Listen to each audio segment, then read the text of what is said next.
Okay, so now we're going to measure titratable acidity, and that titratable acidity is an estimation of how tart the wine is going to be, or it's how tart the juice is as well. But because there's sugar in the juice, it's hard to just taste the juice and say if it's balanced or not.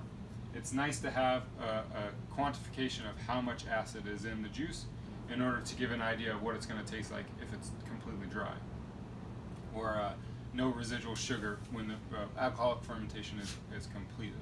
So to do this, again, we use a pH electrode. The things we need to measure titratable acidity is distilled water and sodium hydroxide. So we have sodium hydroxide that's of known concentration. This is 0.1 normal, so that's our base, and this is our acid. So this is going to be a standard acid-base titration. So you have water. We put a stir bar in there. It's on a stir plate, and this just expedites an incorporation of the sodium hydroxide we're going to introduce into the liquid. So most distilled water you're going to get is going to be slightly, especially in Kentucky, is going to be slightly lower than neutral, so it'll be in the 5 to 6 range.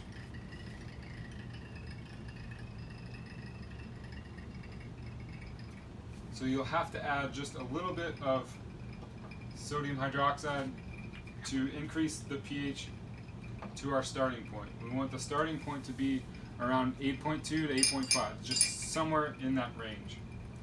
So we add just a little bit of sodium hydroxide to increase the pH.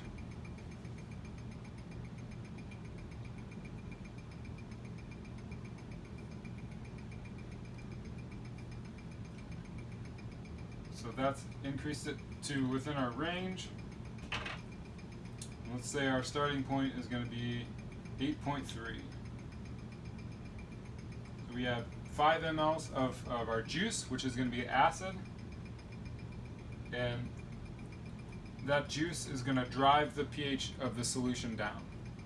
So our starting point was 8.3, and we added a known quantity of acid, but we're trying to measure the strength. So we added a known quantity of juice, but we're trying to measure the strength of the acid within that quantity of juice. So we added exactly 5 mLs of juice, and so it drove the pH down from 8.3, now it's 3.7. So now, in order to determine how much acid is in the juice, we add a known concentration of sodium hydroxide and figure out how much of that we have to add to neutralize the acid we just put in there. So how much sodium hydroxide does it take to raise the pH back up to our starting point of 8.3?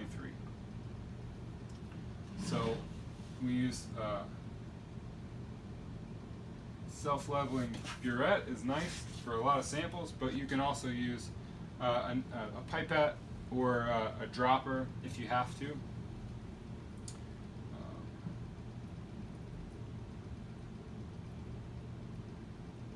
So we'll start to add the sodium hydroxide, and because it's being stirred, we can kind of watch as the pH climbs.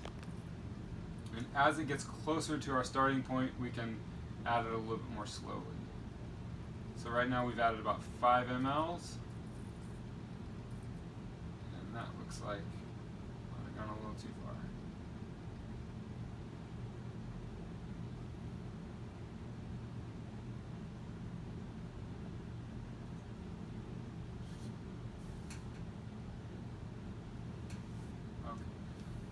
So it's common to overshoot your target. So we know that I need to add less than 5.8 mLs. The pH has gone up. So just to show you, all of this is doing is we're trying to measure how much of this it takes to neutralize acid. What we can do to bring the acid back down, or the pH back down to our starting point, is add just a little bit of juice, because we went a little over, but it should be right around between 5 and 5.8. So we'll add a few drops.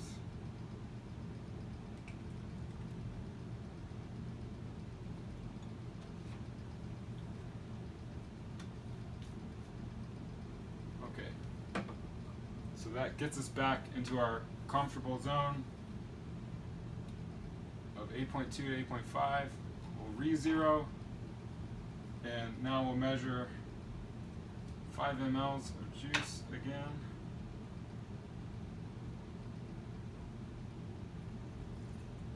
Our starting point was 8.22 this time.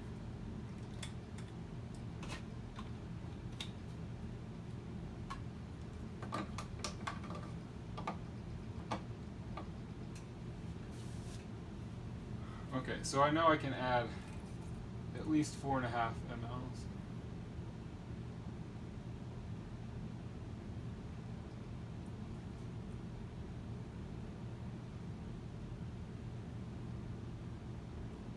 So now we're starting to get into the 5s. Start there.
We weren't too far off before. We slightly overshot by adding 5.8 mLs, but this is 5.6.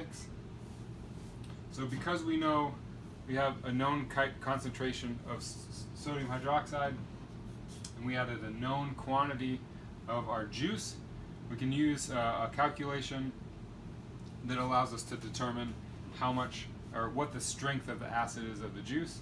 So a working formula we have is with 5 mLs of juice and 0.1 normal sodium hydroxide, for every 1 ml of the sodium hydroxide we add, it's 1.5 grams per liter acid. So this had us add 5.5. So if you take 5.5 times 1.5, it's right around between 7 and 8 grams per liter. So that's perfect. We have our sugar level is 18, so we'll have alcohol of around 9%. Our pH is 3.1, or between 3.1 and 3.2. That should be pretty stable. Yeast will be healthy, Saccharomyces will be healthy, but spoilage yeast and bacteria will be difficult to survive. And we have an acidity that will give us a wine that's tart but not overly tart, so it'll finish as a crisp, dry rosé.